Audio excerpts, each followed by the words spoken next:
人生を思い通りにクリエイトする仕組み。願うから叶わない。この本であなたの人生が変わります。またか。そんなこと言っている本、これまでもたくさん見てきたし、学びも実践もしてきたし。でも一向に変わらないですよ。どうせこの本も。とちらっとでも思ったとしたら、あなたはこの本を読むのに最もふさわしい人です。一体どこまで行けば満たされますか？多くの人はこうなったら幸せと幸せを感じられそうな状況を追い求めて生きています。幸せになるためにその状況が必要だと思って、もっと綺麗になったら、もっとかっこよくなったら、もっといい仕事に就けたら、もっと有能だったら、結婚できたら、とそれが叶えば幸せになれると思い込んで、幸せになれそうな状況を追い求めて多くの人が日夜励んでいるのです。けれど、その状況を手にしたとしても、得られる幸せは実は一過性でしかありません。一瞬幸せを手に入れたような感じがしても、それはすぐにまた手のひらからこぼれ落ちる。状況に依存する幸せは、追えば逃げる陽炎のようにあまりにも儚いのです。もしかしたらあなたも何かを追い求めたり叶えるために頑張ったりしていませんか？もしそうだとしたら、それを叶えること自体もなかなか難しいですし、仮にそれを何とか叶えられたとしても、叶えたら叶えたでまた次の悩みがやってくるってなんとなくお気づきではないでしょうか。例えば、あんなに結婚したかったのに、結婚したら今度はお互いがうまくいかない。独身の頃はもっと気楽だったのに、みたいな次のステージに進んだからこその悩みって次々に出てきますよね。人間って本当に面白い生き物です。こんなことをずっと繰り返しているとしたら、毎日を心からの充足感や幸福感で満たされて生きるなんて至難の業ですよね。私は日々たくさんの方のお話をお聞きし、お悩みを解消したり、その先の真の自己実現をお手伝いしていますが、ほぼ全員の方が何かしら不安を抱えています。不安で怖くてたまらなくてどうにかしたいですという方から、理由もないのになんか漠然と不安なのですという方まで程度の差はありますが、全く不安がない方はほぼいらっしゃいません。とにかくどの人も漏れなく安心でいられる状況があると思い込んで安心な状況を求めています。お金があったら、成功したら、結婚したら、家族がいたら、そうなったら不安がなくなると思って本気でそれを得るために頑張っているのです。でも残念ながらその状況を達成しても不安はなくなりません。例えばお金。お金が全然ない時に、1000万円くらいあったらなと思っていたとします。その時はそうなったら安心できると思っていた。でもなんです。1000万円持っている自分になったら、それはそれで、1億円くらいあったらなという具合にいたちごっこになるのです。なんとなくわかりますよね。お給料とか会社の売り上げとか営業成績とか、すべてそうですよね。永久に安心できる状況なんてないのです。しかもまさかですが、何かの状況を達成したら逆に今度はそこから落ちるのが怖くなる。不安が増えたりするのです。そう考えると不安って一体何なのでしょう。そもそも不安って完全に消し去ることができるのでしょうか。実は世の中には悩んでも仕方がない、悩む必要がないことがあります。不安もその一つです。そもそも人間は危険回避の本能があるから、危険な目に遭わないように常に備える習性があるのです。だから人間である以上、不安があるのは正常なのです。つまり、そもそも完全に不安を消し去ることはできないのです。これを知ると、なんだ、不安ってあっていいんだ、と受け入れられるようになります。すると勝手に不安って消えていくのです。消そうとすると消えない。受け入れると消えていくという仕組み。不安や悩みの原因って多岐多様にあるように思われていますが、実は突き詰めれば受け入れられないこと、たった一つと言えるのです。私のもとには日々輝いていたい、充実していたい、使命を見つけたい、そんな願いを持っている人がたくさん集まってこられます。けれどそう言っている人に限って新しいことに踏み出すのが怖かったり、自分なんてこんなものと自分を制限して自分で自分に退屈な毎日を強いていたりします。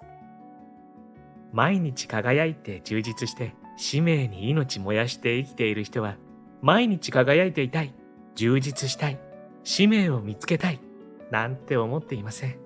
そんなことを頭にも浮かばないほど、もう今すでにやりたいことに邁進しています。ただ、そんな人が幸せかというと、実はそうでない場合もあります。その行動の出所がこれまでのあり方、つまり状況で幸せになれると思って、その状況を達成するためにがむしゃらに頑張っていたり、自分の欠乏感を埋めるために何かをやっているあり方だったら、周りからどんなに輝いているように見えても、当の本人は心が疲弊してしまって、できることなら全てをやめたい、誰かにやってほしい、休みたいと切に願っている場合も多いからです。退屈人生を嫌って情熱人生に行ったり、情熱人生に疲れて退屈人生に行ったり。でもこの極から極は結局どちらの極に行っても同じ。どちらも心からの幸せや愛に包まれた本当の成功者にはなれないのです。ではどうすればいいのでしょうか。ここまで読んでこられたあなたは、もしかしたら頭の中が少し不思議な感覚になっているかもしれません。これまではっきりくっきりあると思っていたいい悪い、成功不成功、幸せ不幸せという概念やその輪郭が少しぼんやり崩れてきているような。どうですか？もしそうなっていたら、おめでとうございます。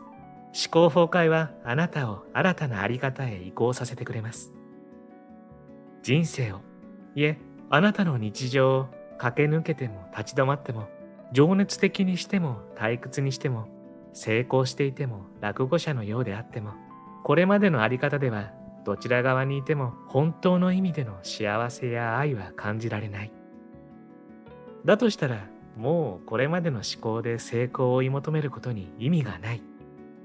そんな幻想を追い求めるのはもう終わりにしたいですよね。実はどんな状況でも幸福感で埋め尽くされる超越したあり方があるんです。こんにちは。ハピケンことハッピー研究所の翔です。今回は願うから叶わない人生を思い通りにクリエイトする仕組みという本をご紹介します。こんな方はいらっしゃいませんか？普段から我慢することが多い。生きがいとかやりがいとかそういうものが感じられない。どこかいつも焦っている感覚がある。幸せになりたいと努力しているのだけど、なかなか結果に結びつかない。これらは一言で言えば悩みと言えますが、この悩みから解放されたことって今までありましたか？いや、あなたもあなたの周りにも悩みから解放されている方いないんじゃないでしょうか。だから今日はご提案があります。ここは一つあなたも目覚めてみませんか？著者はルミさん。人はなぜお互いを思い合うことができないんだろう。そんな思いを持ちながら子供時代を過ごしたルミさんは、幼少期からあらゆる書物を読み漁り、実践と検証を繰り返してきました。現在では最短で幸せになれる独自のメソッドを講座、講演、出版で伝え、全国にて講演400回以上、延べ8000名以上を指導され、自己実現や願いが叶わないセミナージプシーと呼ばれる人々を真の成功へ導く活動を行われています。そんな彼女が頑張って何とかしようとする古い思考を手放し、世の中にある様々な仕組みを学ぶことで人生を劇的に好転させられる方法を教えてくれるのが本書なんです。本動画では本書のこの雰囲気をほんの少しだけご紹介したいと思いますので、ぜひ最後までご覧になってくださいね。そして今回も幸せのダイヤモンド探しがございます。このハッピーダイヤモンドを動画のどこかに5つ置いておきましたので、見つけてみてくださいね。見つけたら小さな幸せゲットですからね。それでは続きをどうぞ。ハッピー研究所では幸せになるためのいろいろなノウハウをご紹介しています。チャンネル登録して一緒にハッピーを作っていきましょう。二元思考を超える。二元思考、いい悪いがないと聞いても、いい悪いは絶対あるでしょとなかなか信じられない方もいらっしゃるかもしれません。でもあなたも知っていらっしゃると思います。失敗の中にも必ず学びがあり、それは次の成功の種になるということ。挫折したからこそ人の痛みが分かったり、人間性に深みが出たりしますよね。病気もそうです。病気の中にも家族の絆が深まったり、もう無理しないようにしようと生き方を変えるきっかけになったりと、いいことがあります。要は、悪いと思えることの中にもいいことが、いいと思えることの中にも悪いことがある。すべては両方が混ざり合って存在しているという仕組みなのです。コップを見るときに真上から見るのと横から見るのと下から見るのと斜めから見るのでは同じコップであっても全く違うように見えますよね。日々起こる出来事も見る角度によっていい面や悪い面、様々あるのです。なのにあなたのフォーカスによってその出来事が勝手にいいこと、悪いこととして収束していくのです。そうだとしたら、幻想のいい悪いに振り回されるのはもう終わりにしませんか？そしてあなたにそれをどう見るかの全権が委ねられているとしたら、愛を見ていきたいと思いませんか？中庸も超える。頭では分かっていても二元を超えるのは本当に難しいです。そこで多くの人が行こうとするのが中庸です。道徳的に良いバランスが取れた中立な立ち位置で心穏やかでいようとする。そんな実践をする人を私は時々見てきました。ここでちょっと感じてみていただきたいのですが、どんなことにも心乱れなくなるなんてこのこと自体に無理があると思いませんか？そして仮にもしそんな風になったとしてもなんだか味気ないと思いませんか？誰かを愛したらその愛している分だけ相手の言動が気になるものです。傷つくのです。守りたいものがあればあるほど戦いの気持ちが生まれるのです。すべてを消し去る穏やかさを身につけてしまうことはあなたの人生ドラマの醍醐味を無味乾燥にしかねません。心乱れてもいいんです。そもそも仮に心を波立たないように穏やかに感情を抑えることができたとして、それで本当に幸せでしょうか？押さえつけたバネは必ず弾けるように、その抑えた感情は必ずどこかで爆発します。あんなにおとなしかった人がなぜといった事件後のインタビューをテレビで見かけることがありますよね。そんな事件を目にするたびに私はもっと早く小出しに出せていたらこの人は爆発しなくて済んだかもしれないと思います。私は怒るとひどいから怒らないようにと抑えているんです。けれどどうしてもひどく怒ることがやめられないのですと悩んでいた方がいました。この方は怒らないように抑えていたから爆発して怒るときひどくなってしまっていたのです。私はこの方に怒ってもいいですよと伝えました。小出しに怒ればひどくならなくて済みますよと。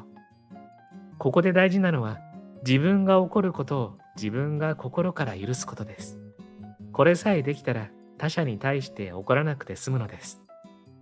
つまり怒りを抑えて中庸に行こうとするのではなく、むしろ逆。怒り切らせてあげるのです。そうすれば結果的に行為としての怒りは解消されるという逆説なのです。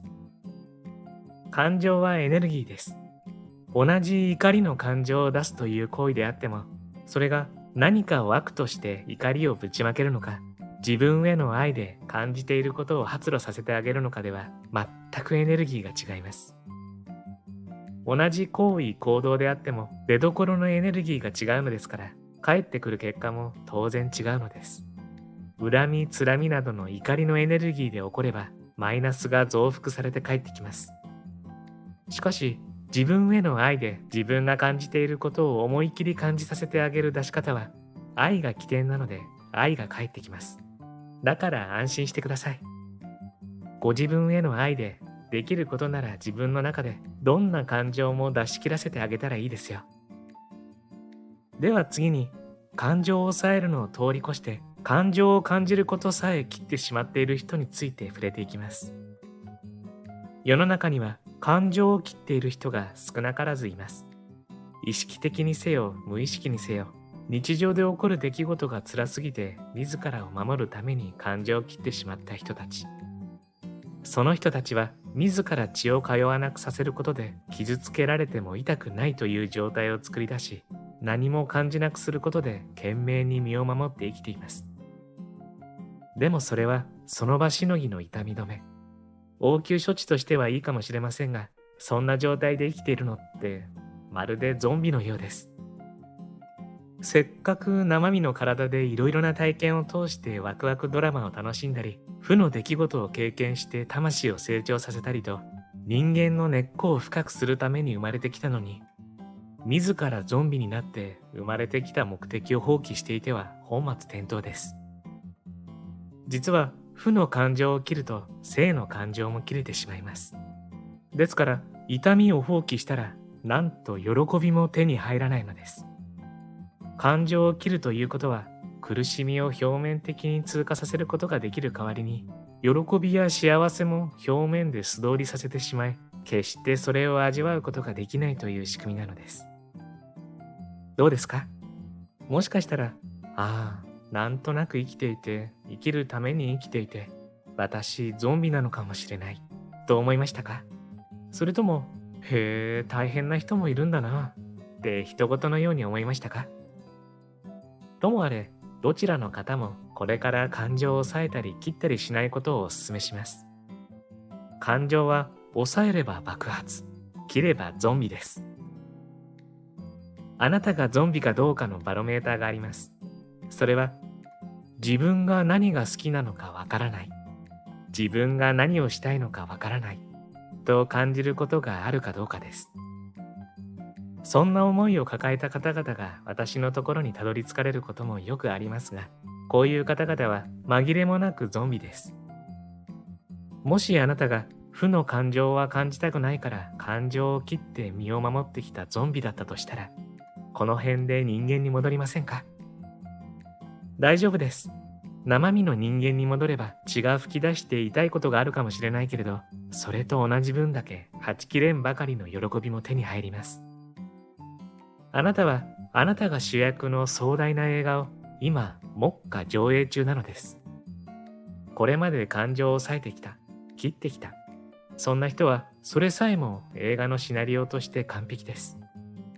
この本に出会ったのをきっかけに感情を取り戻し、これから先の人生は起こる感情のすべてを味わいめでられるようになり、それまで感じられなかった分感じる喜びにあふれながら後年豊かな人生を送ることができたという素敵なエンディングに向かっている最中なのです。さて、これから本当の意味で映画よりもドラマティックな人生を送る方法、プラス思考もマイナス思考も重要も超えた全く新しい思考をお伝えします。これで生きると人間らしくいろいろな思いも湧き上がり、決して心穏やかばかりではないけれど、いい悪いという二元を超え、どんな感情も味わいめでることができるようになります。どんな人生の荒波もビッグウェーブ、波乗りをして楽しめる境地。たとえ悪いことのように見えることでも、その奥にあるプラス、愛が瞬時に見えるので、それはもはや悪いことではなく、いいことも悪いことも混ざり合ったプラスマイナスゼロの世界。しかもそのゼロは何もないゼロではなく、プラスもマイナスも両方の大きなエネルギーを合わせ持つ、何でも生み出せる創造の場。いろいろな感情を楽しみつつ、いかなる出来事にも翻弄されない愛しか見えない世界です。そんな世界で暮らせる思考を、私は新ニュートラル思考と名付けました。新ニュートラル思考。最初に大前提の話をします。この人はこうだ。あの人はああだ。仕事ってこうだ。お金ってこうだ。男って、女って、私って。と全てにおいて人は自分がそうだと思った世界を作って生きています。アル中の父親のもとで育った二人の兄弟のこの話、ご存知でしょうか。片方はアル中になり、片方はアル中にならなかったのですが、インタビューを受けて二人はこう答えていました。なぜあなたはアル中になったのですか？父親がアル中だったからだ。なぜあなたはアル中にならなかったのですか？父親がアル中だったからだ。面白いですよね。同じ状況下でも二人は真逆の人生を歩んでいるのです。時々誰かのせい、何かのせいにする人を見かけます。その人は本気でそのせいで自分はこうなったと思い込んでいます。でも実はそうではないのです。その誰かや何かを自分がどう見たか、その見方がその人の人生をそうしているのです。状況そのものではなく、自分がその状況をどう見たかが人生に多大なる影響を与えている。また、その人がそうだと信じてしまえば、たとえそれが真実でなくても真実になります。そんなこと言ってないよ、と伝えても、いいえ、どうせ私が悪いんでしょとガンとして聞き入れない人って時々いますよね。話が噛み合わない感じ。これはその人が絶対にあなたは私が悪いと言ったと信じて疑わないから起こります。あなたは本当にそんなつもりで言っていないのに、でもそれはあなたの真実であって、相手は相手の受け取り方で受け取った。それが真実になっているから噛み合わないのです。信じたものはたとえ嘘でも真実になる。じゃあどうしたらいいのか。それはどちらも真実だと知ることです。その人からしたらそれが真実なのです。どちらがいいとか悪いとか、どちらが正しいとか間違っているとか、そんな二元思考は軽やかに超えて、あなたからしたらそうなのね。私からするとこうなのよ。なるほど。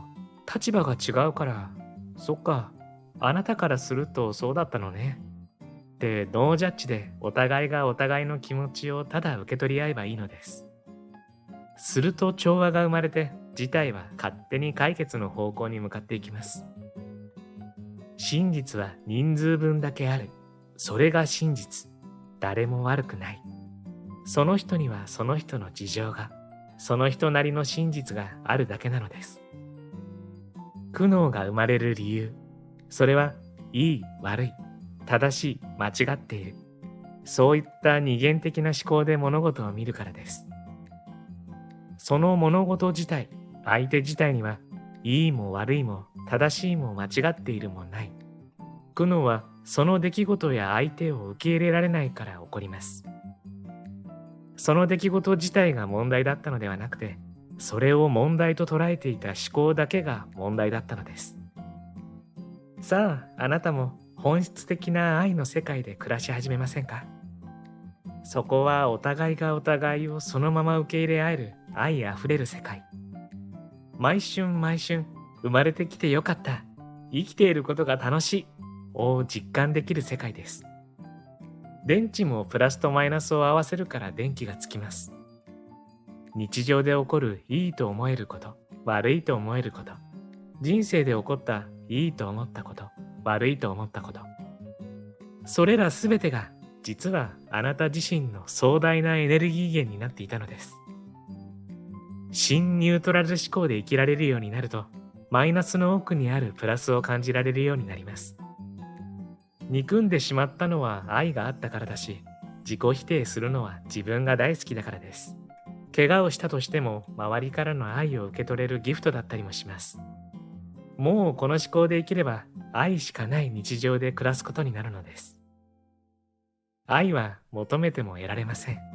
なぜなら、愛を求めるのは今はないと思っているからです。愛し愛されるために必要なのは、愛されようと頑張るのではなく、すでにある愛が見える目になること。幸せになるために必要なのは、幸せになろうと頑張るのではなく、幸せを感じる力を育てることなんです。今回もプロローグ程度のご紹介でしたが、本書の雰囲気伝わりましたでしょうか？